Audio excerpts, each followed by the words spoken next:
गुमसुम है, गजल चुप है, रुबाई है दुखी।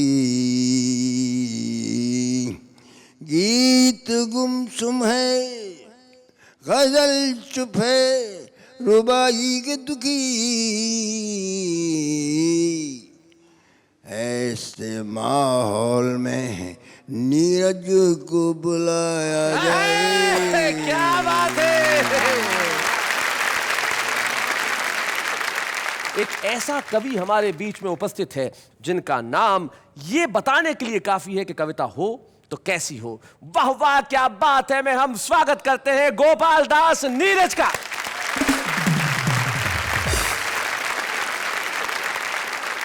पद्म भूषण श्री गोपाल दास नीरज, उनका यहां उपस्थित होना मतलब हिंदी कविता के लिए, कविता के कार्यक्रम के लिए, वाह वाह क्या बात है के लिए एक गौरव का क्षण होना। तो अनुरोध पद्म भूषण श्री गोपाल दास नीरज से एक स्थान ग्रहण करें हमारे मंच पे और हम बजाएं उनके लिए जोरदार तालियां।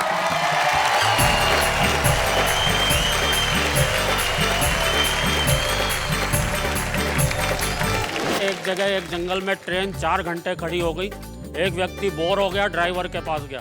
बोले ड्राइवर साहब मैं इस जंगल से फूल तोड़ के ले आऊं। ड्राइवर साहब बोले अबे तुझे इस जंगल में कहीं फूल नजर आ रहे हैं? वो व्यक्ति बोला जी फूल तो नजर नहीं आ रहे पर मेरे पास बीज हैं। जाते हुए को आती हुई नजर आ गई। अच्छा। साइकिल डायरेक्ट टकरा गई। लड़की बोली संभलते संभलते देखकर भी नहीं चलते। हाँ। लड़के ने कहा लगता है तुम्हें दिमाग से बिल्कुल ही लाचारी है। अरे बावली ये टक्कर देखकर ही तो मारी है। बहुत अच्छे। चांदनी में घोला जाए फूलों का शबाब, उसमें फिर मिलाई जाए थोड़ी सी शराब। होगा यूं नशा जो तैयार, वो प्यार है, वो प्यार है, वो प्यार है। ओ नीरज नैना आ जरा जाने मन तू है कहाँ। ओ मेरी शर्मिली आओ ना तरसाओ ना। श्रीमती जी बोली सुबह सुबह आपका बच्चों को डांटना मुझे तो अखर रहा है। मैंने कहा मैं और क्या करता, ये गधे पे बैठने की जिद कर रहा है। गधे पे बैठने की जिद कर रहा है। पत्नी बोली अभी बच्चा है, बड़ा होके सुधर जाएगा और 2-4 मिनट कांधे पर बैठा भी लोगे तो तुम्हारा क्या बिगड़ जाएगा। बहुत अच्छे, बहुत बढ़िया।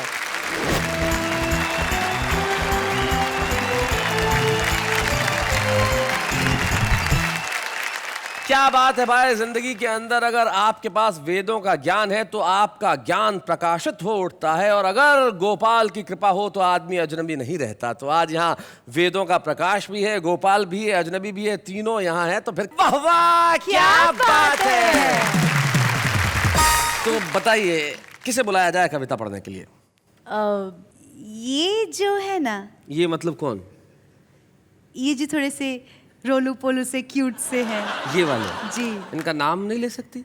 जी नाम तो ले सकते हैं पर क्या है ना, भारतीय संस्कृति की परंपरा है। हे भगवान।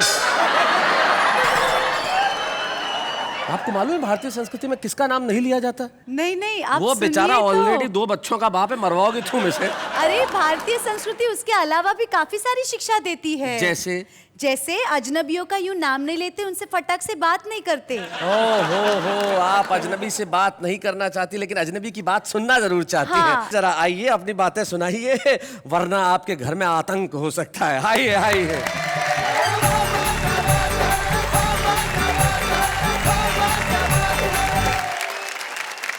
हमें हाथ से कहाँ से मिल जाता है जी। आपने ट्रक देखे होंगे, उसके ऊपर तो इतनी सारी बातें लिखी रहती हैं। जैसे ऊपर लिखा रहता है पब्लिक कैरियर, हालांकि वो सामान ढोने के काम में आता है। अच्छा।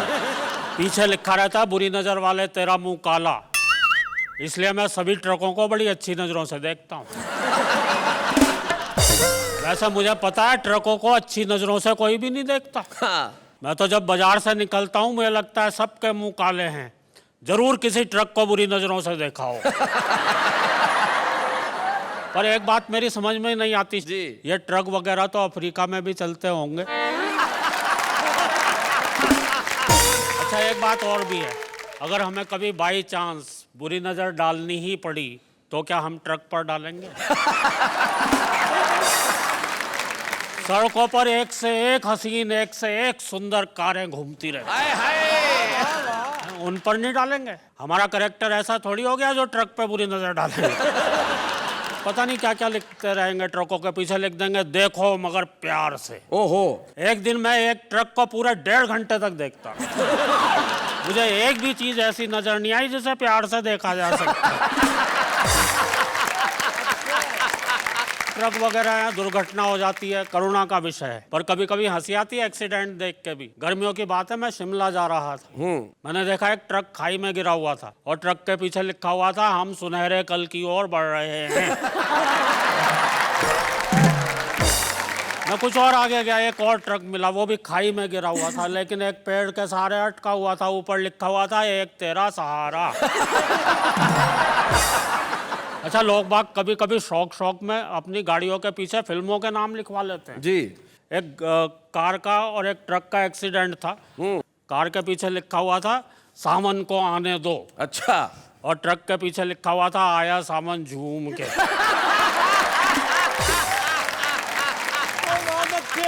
आपने रेलों में बहुत यात्राएं की होंगी। जी। मुझे तो ध्यान है, एक जगह एक जंगल में ट्रेन 4 घंटे खड़ी हो गई। एक व्यक्ति बोर हो गया, ड्राइवर के पास गया, बोले ड्राइवर साहब मैं इस जंगल से फूल तोड़ के ले आऊं।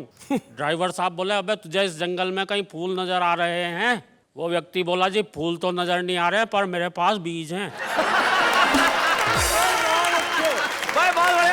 आप जब तक गाड़ी चलाएंगे इनमें से फूल भी निकल आएंगे। एक बार मैं एक भीड़ भरी रेल में चढ़ा तो मेरे साथ क्या क्या हुआ जी कि एक दिन हम भारी भीड़ भरी भारतीय रेल में चढ़े क्या चढ़ाए गए।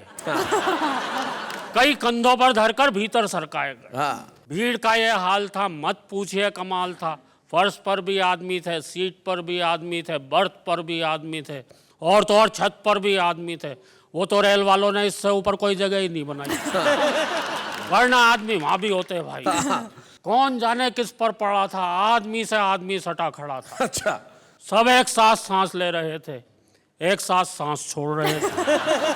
जो भी सांस लेने में जरा गड़बड़ा जाता था उसे फौरन एक धक्का लग जाता। बहुत अच्छे। हमारे बगल वाली महिला का बच्चा रो रहा था और पीठ हमारी थपथपाई जा रही थी, और इतनी जोर जोर से थपथपाई जा रही थी कि हमें भी रुलाई आ रही थी। एक व्यक्ति ऊपर बैठा हुआ मूंगफली चबा रहा था और छिलके धीरे धीरे हमारे कान को कूड़ेदान समझ के उसमें सरका रहा था। बहुत अच्छे।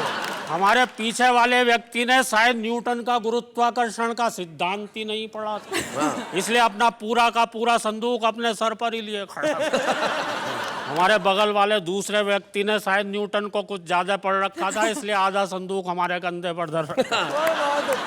रेल में भीड़ इस कदर थी भाई कि हाथ को मुंह तक भी नहीं देता था दिखाई। एक भद्र महिला ने तो हद ही कर दी जब उसने अपने बच्चे की दूध की बोतल ही मेरे मुंह में दी। हमारे बगल वाली महिला का बच्चा अब भी रो रहा था, हमारी पीठ अब भी थपथपाई जा रही थी, और तो और वो साथ साथ लोरी भी गा रही थी, सो जा मोहन प्यारे सो जा। इतनी पिटाई के बाद मैंने खुद को ही मोहन समझा, मैं खड़े खड़े ही सो गया। जब मेरी आंख खुली तो एक व्यक्ति ने मुझसे कहा भाई साहब आज तो ट्रेन हवा से बातें कर रही है। हाँ। मैंने कहा क्यों मजाक करते हो भाई, ट्रेन तो बड़ी धीरे धीरे चल रही है। वह बोला आज हवा भी तो बिल्कुल नहीं चल रही है। एक जगह ट्रेन ने 8 घंटे का समय गुजार डाला तो एक नए नए दूल्हे से बर्दाश्त नहीं हुआ वो गड़बड़ घोटाला। फौरन जाकर ड्राइवर से बोला भाई साहब अगर आप गाड़ी इसी तरह से चलाते जाएंगे तो हम तो अपने स्टेशन पर अपनी दुल्हन और शायद एक आध बच्चे समेत ही उतर पाएंगे। एक व्यक्ति बोला भाई साहब मेरे मामा के फूफा जी ने मुझे कल ही एक कंपनी में नौकरी दिलवाई है, वो परसों मुझे आगरे में ज्वाइन करवाएंगे। दूल्हा बीच में ही चिढ़कर बोला वहां तो आप रिटायरमेंट के टाइम ही पहुंच पाएंगे।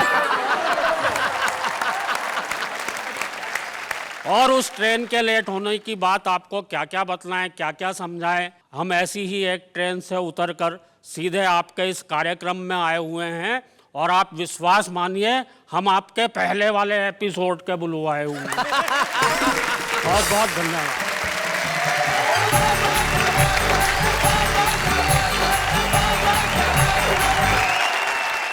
भाई बहुत बढ़िया महेंद्र जी, आपने कमाल कर दिया। लेकिन यही हमारे देश की विशेषता है।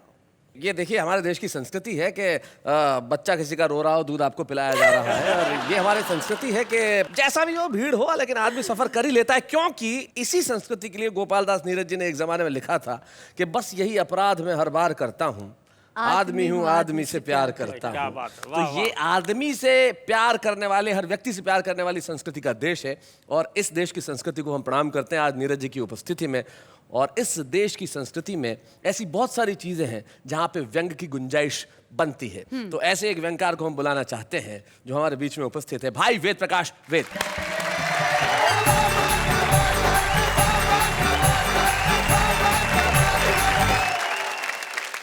महेंद्र भाई ने बहुत बढ़िया कविताएं आपको सुनाई, ट्रक की यात्रा करवाई जी, बाद में फिर रेल की यात्रा करवाई, ऐसे में जबकि डीजल के दाम बढ़ रहे हैं। मैं तो आम आदमी की बात करता हूँ, आपको एक साइकिल की यात्रा कराता हूँ जिसमें कोई खर्चा नहीं है। जी जी जी। जाते हुए को आती हुई नजर आ गई। अच्छा। साइकिल डायरेक्ट टकरा गई। लड़की बोली संभलते संभलते देखकर भी नहीं चलते। हाँ। लड़के ने कहा लगता है तुम्हें दिमाग से बिल्कुल ही लाचारी है। अरे बावली ये टक्कर देख कर ही तो मारी है। बहुत अच्छे। और इसी गोत्र की एक कविता और सुनिए। लड़का लड़की के चक्कर में रोजाना 6 मील से आता था। अच्छा। उसकी मेहनत के लिए आप लोग तालियां बजाएं। हाँ, मेहनत के लिए 6 मील। आपकी तालियां बजनी बहुत जरूरी इसलिए भी है कि आपकी तालियां हमारे लिए 7वें सिलेंडर का काम करती हैं आजकल। वाह वाह वाह। लड़का लड़की के चक्कर में रोजाना 6 मील से आता था, उसे छेड़ता था और एक ही गाना गाता था। अच्छा। तेरे घर के सामने एक घर बनाऊंगा। लड़की को ये बातें बिल्कुल भी नहीं पछती थी, वो ऐसी वैसी बातों से बचती थी। सो मरती क्या ना करती, एक दिन डरती डरती अपने बाप को सारी बातें बता बैठी। बाप की मूछें गुस्से में ऐठी, बर्बाद होना उसकी किस्मत में है लिखा।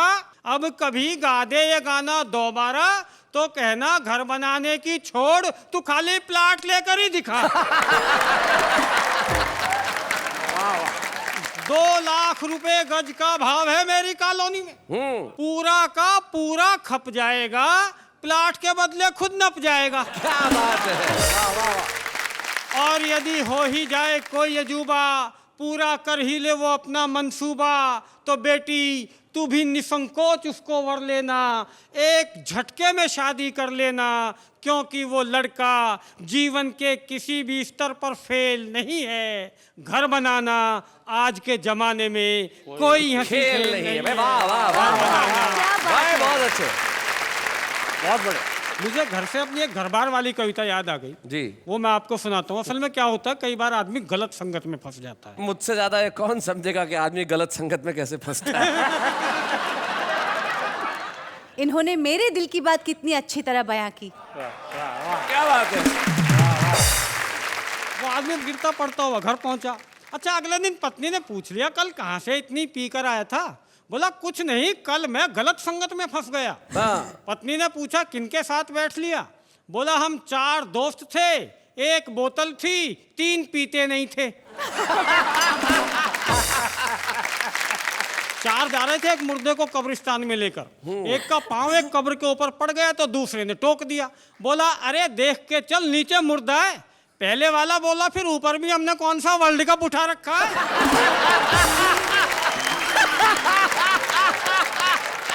और अंत में मैं एक एक्सट्रीम कविता आपको सुनाता हूँ। एक्सट्रीम? हाँ।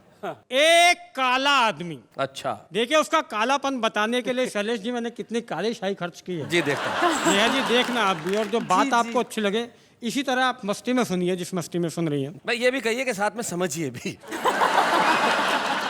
क्या गारंटी है। एक काला आदमी, बहुत ही काला, काला शाह, सुपर काला, अच्छा, जेट ब्लैक, ओहो, double African, double African, elder son of अमावस, औंधे तवे का ताऊ, पहाड़ी कौवे का परदादा, कोयल संप्रदाय का दादू, बंगाल का काला जादू, तारकोल जिसके पैरों में भक्ति भाव से पसरता हो, कोयला जिसका रूप रंग पाने के लिए सदियों तक जमीन के नीचे बैठकर तपस्या करता हो। जिस दिन उस कालानुभाव के दर्शन हुए जमीन थमी रह गई। अब इससे ज्यादा और क्या कहूं, इतना कहने के बाद भी मेरे पास शब्दों की कमी रह गई। क्या बात है, वाह वाह। एक दुकान पर गया, ना शर्म ना हया, बोला गोरे होने की क्रीम है। दुकानदार ने जैसे ही गर्दन इंकार में हिलाई तो कहने लगा फिर जूतों की पॉलिसी दे दे, कम से कम चमक तो बनी रहेगी भाई। वाह वाह।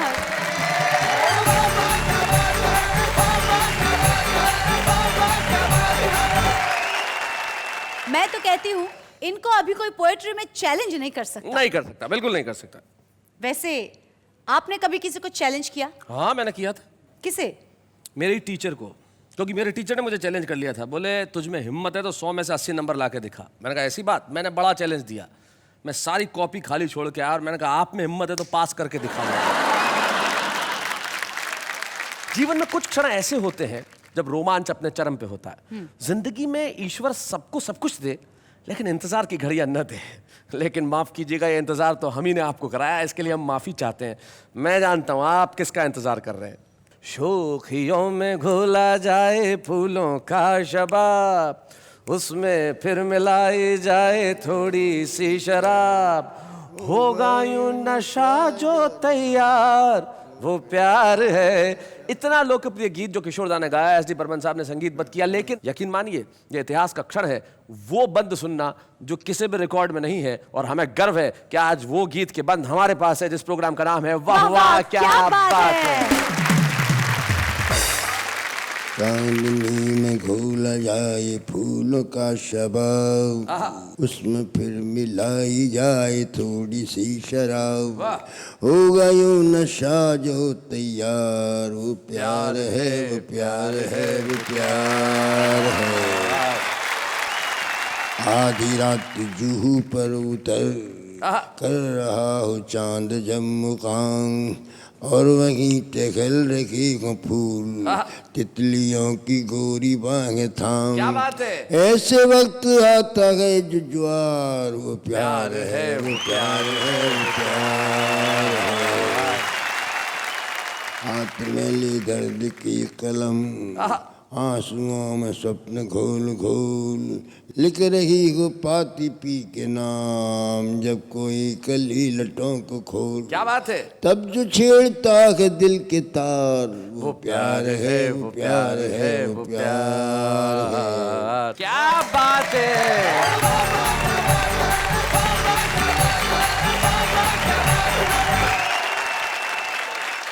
गोपाल दास नीरज के इस देश में नहीं दुनिया में करोड़ों प्रशंसक होंगे। और कुछ ऐसे प्रशंसक हैं नीरज जी जिनके खुद के लाखों प्रशंसक हैं। और आपके एक ऐसे ही प्रशंसक को मैं यहां आमंत्रित करना चाहता हूं, हमारे खास मेहमान सुमित राघवन।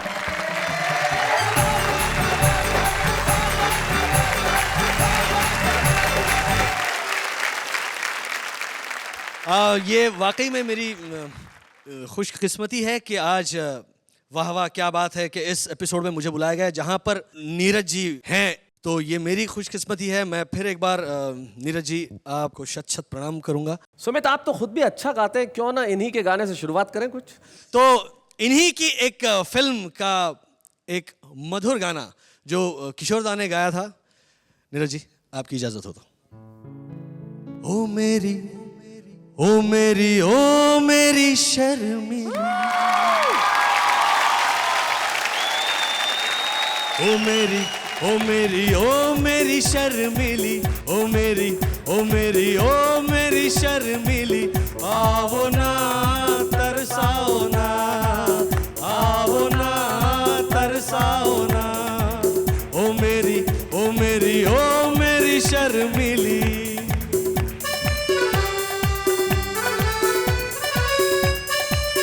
ओ नीरज नैना आ जरा, आ जरा,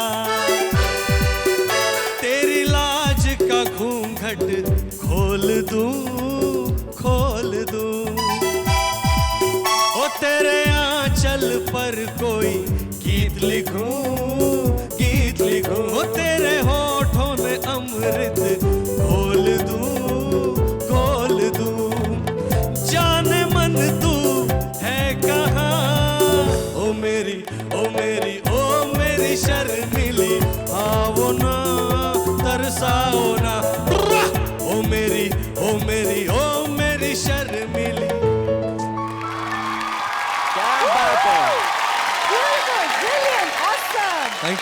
thank you so much, thank you so much. Neeraj ji के तो न जाने कितने सुपरहिट सॉन्ग हैं। एक आध मुखड़ा अगर तुम सुना दो। एक बड़ा खूबसूरत प्रेम पुजारी एक फिल्म आई थी जिसका एक बहुत खूबसूरत गीत है, फूलों के रंग से दिल की कलम से, अमर गीत है। अगर एक मुखड़ा वो सुना दो तो क्या बात है। फूलों के रंग से दिल की कलम से तुझको लिखी रोज पाती, कैसे बताऊं किस किस तरह से पल पल मुझे तू सताती, तेरे ही सपने लेकर के सोया, तेरी यादों में जागा, तेरे ख्यालों में उलझा रहा यूं जैसे कि माला में धागा। हाँ, बादल बिजली चंदन पानी जैसा अपना प्यार लेना होगा जन्म हमें कई कई बार। हाँ, इतना मधुर तेरा मेरा प्यार लेना होगा जन्म हमें कई कई।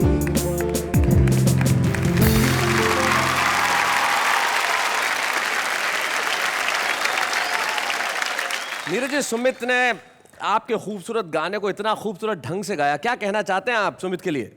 ये कहना चाहता हूँ कि शायद मैं नहीं गा पाऊँगा, ऐसा जरूर गा लिया। किशोर कुमार की याद मुझे आ गई जी। एक बार घटना घटी कि मैं गया तो उनका नियम ये था कि रोज़ मेरे पास गाड़ी आती है सुबह 9 बजे। तो एक दिन गाड़ी नहीं आई, मैं पहुँच गया 10 बजे। तो ऊपर दरवाज़ा खोल दिया उसने, देखा तो मैंने कहा दादा प्रणाम, नमस्कार नमस्कार। बहुत चुप चुप चुप। ट्यून आ रहा, ट्यून आ रहा, ट्यून आ रहा, ट्यून आ रहा है, ट्यून आ रहा है, ट्यून आ रहा है, ट्यून आ जी, रहा है। अच्छा।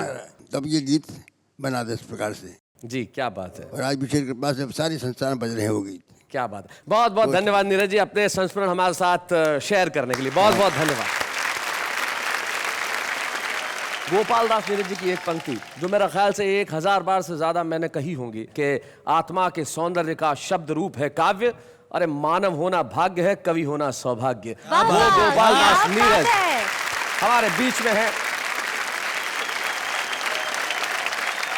सम्मान एक ऐसा शब्द है जो किसी के भी जीवन में सुख की सृष्टि करता है।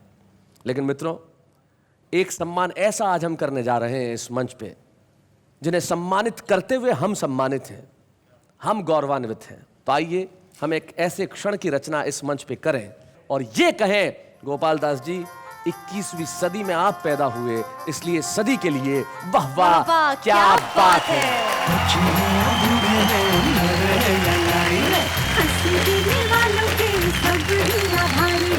कविता सुनाने वाले अब सबके साथ हैं। बाबा क्या बात है, बाबा क्या बात है।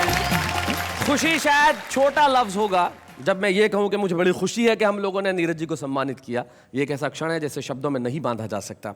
लेकिन नीरज जी के सम्मान के वक्त एक साक्षी और है जो नीरज जी के जीवन की शायद सबसे खूबसूरत कविता है। शशांक प्रभाकर जो नीरज जी के पुत्र यहाँ हैं, मैं चाहता हूँ वो इस मंच पे हमारा साथ दें।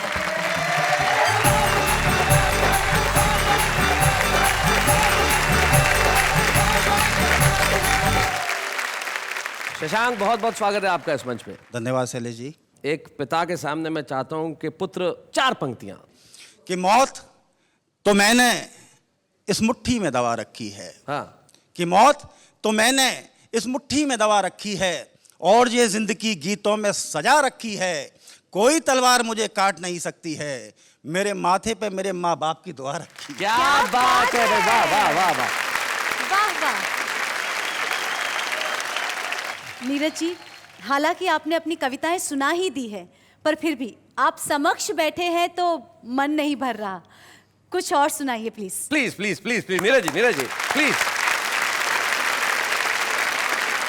अब तो मजहब कोई ऐसा भी चलाया जाए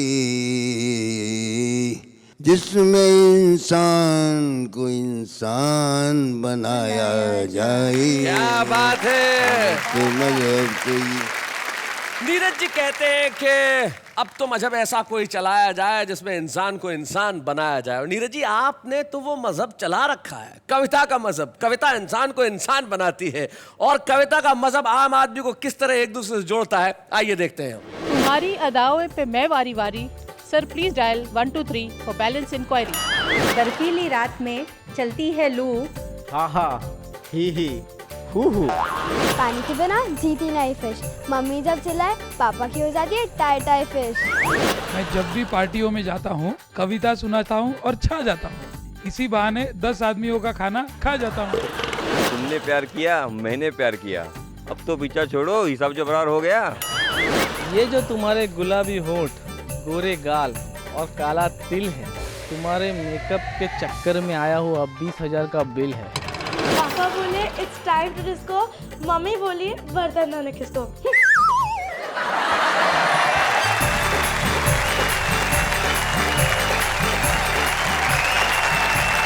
वाह वाह, क्या बात है, क्या कमाल के लोग हैं। मैं तो कहती हूँ इनमें से कई लोग यहाँ आके कविता पढ़ सकते हैं। हाँ हाँ बिल्कुल पढ़ सकते हैं, उन्हें पढ़ना चाहिए भी। भाई छुपे रुस्तम तो हर जगह। और ऐसे ही एक छुपे रुस्तम को आज हम इस वाह वाह क्या बात है के मंच पे बुला रहे हैं, जो मध्य प्रदेश के एक बेहद छोटे से गांव अकोदिया मंडी में रहते हैं, गोविंद राठी।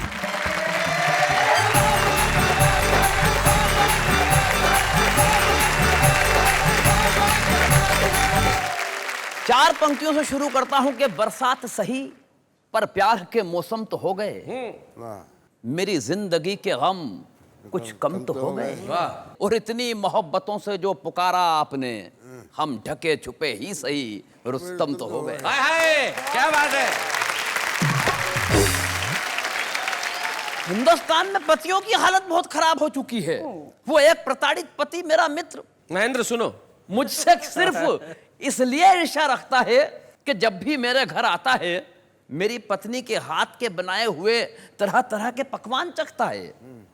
एक दिन मुझसे बोला, यार राठी भाई, भाभी जी हर वक्त ही किचन में रहती है, तुमने ऐसा जादू क्या कर रखा है? मैंने कहा कुछ खास नहीं, मैंने घर का एकमात्र आईना किचन में ही लगवा रखा। बहुत अच्छे, बहुत बढ़िया, और ये परेशानियां और बढ़ जाती है जी जब यूं होता है कि सुबह सुबह बच्चे को हमने डांट दिया कसकर, बच्चा रोता हुआ पहुंचा श्रीमती जी के पास लपक कर। श्रीमती जी बोली, सुबह सुबह आपका बच्चों को डांटना मुझे तो अखर रहा है। मैंने कहा, मैं और क्या करता, ये गधे पे बैठने की जिद कर रहा है। गधे पे बैठने की जिद कर रहा है। पत्नी बोली, अभी बच्चा है, बड़ा होके सुधर जाएगा, और 2-4 मिनट कांधे पर बैठा भी लोगे तो तुम्हारा क्या बिगड़ जाएगा। बहुत अच्छे, बहुत बढ़िया। और 2 पंक्तियां कहीं चिंतन की कि तुम्हारा क्या बिगड़ जाएगा, मुझे भी अपनी श्रीमती जी का ये तर्क बहुत जचा है, क्योंकि गृहस्थी का बोझ उठाते उठाते आखिर आदमी और गधे में क्या फर्क बचा है। भाई बहुत अच्छे, भाई वाह वाह वाह वाह, क्या बात है, बहुत बढ़िया, बहुत अच्छे गोविंद। जिस शख्स के हम सामने कविता पाठ कर रहे हैं, आदरणीय नीरज जी, अगर मैं उनके पैरों की रज भी बन सका तो अपने आप को बड़ा सौभाग्यशाली समझूंगा। क्या बात है, वाह वाह वाह। मैं ऐसे मौके पर 8 पंक्तियों का एक व्यंग आपको समर्पित करता हूं। स्वागत स्वागत। कि एक दिन खुल गए शहर के भाग हमारे, एक मंत्री जी शमशान घाट के उद्घाटन के लिए पधारे। अच्छा। उद्घाटन की पहली रस्म पूरी कराई गई। एक जलते हुए मुर्दे को बुझाकर मंत्री जी के हाथ से अग्नि दिलाई गई। बहुत अच्छे भाई, वाह वाह वाह वाह भाई, बहुत बढ़िया गोविंद, बहुत अच्छे। मंत्री जी के हाथ से अग्नि दिलाई गई। इस घटना से कम से कम एक बात का तो पता चलता है कि आदमी का नसीब खराब हो तो वो मरने के बाद भी भुगतता है।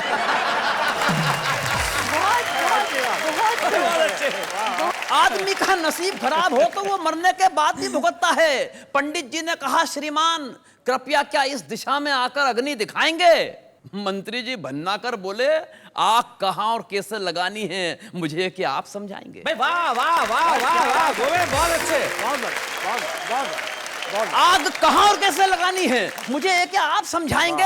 अरे हम इस हिंदुस्तान की राजनीति को बरसों से झेल रहे हैं, रोजाना विरोधियों के साथ तरह तरह की आग से खेल रहे हैं। और पंडित जी आप तो बुजुर्ग हैं, आपको तो कम से कम ये बात समझ में आनी चाहिए कि आग दिशा देखकर नहीं, आग तो हवा का रुख देखकर लगानी। भाई बहुत अच्छे, भाई वाह वाह वाह भाई गोविंद, बहुत बढ़िया, बहुत आग तो हवा का रुख देखकर लगानी चाहिए। अरे इन मुर्दों से निपटने की हमारी समझ को आप बेवजह नजरअंदाज कर रहे हैं।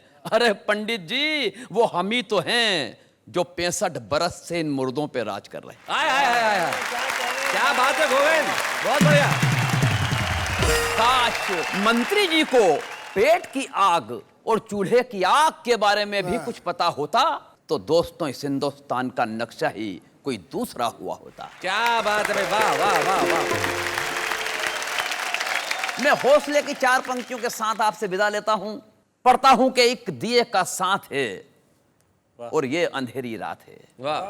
एक दिए का साथ है और ये अंधेरी रात है, पर भला इन आंधियों की क्या यहाँ औकात है? क्या बात। जब तलक भी हम जिए ये सर उठा करके जिए कि सारी दुनिया के उठे वाह वाह क्या बात है भाई, वाह वाह। धन्यवाद, थैंक यू। भाई गोविंद, तय बात है कि सारी दुनिया आज तुम्हें सुनने के बाद कहने वाली है कि वाह वाह क्या बात है गोविंद जी। और गोविंद, मैं तुम्हारे जीवन में एक ऐसा क्षण प्रदान करने जा रहा हूं जिसके लिए तुम मुझे, हमें और हमारे शो को जीवन भर याद रखोगे। आज गोपाल दास नीरज तुम्हें ये प्रोत्साहन चिन्ह प्रदान करेंगे। जोरदार तालियों के साथ गोविंद राठी।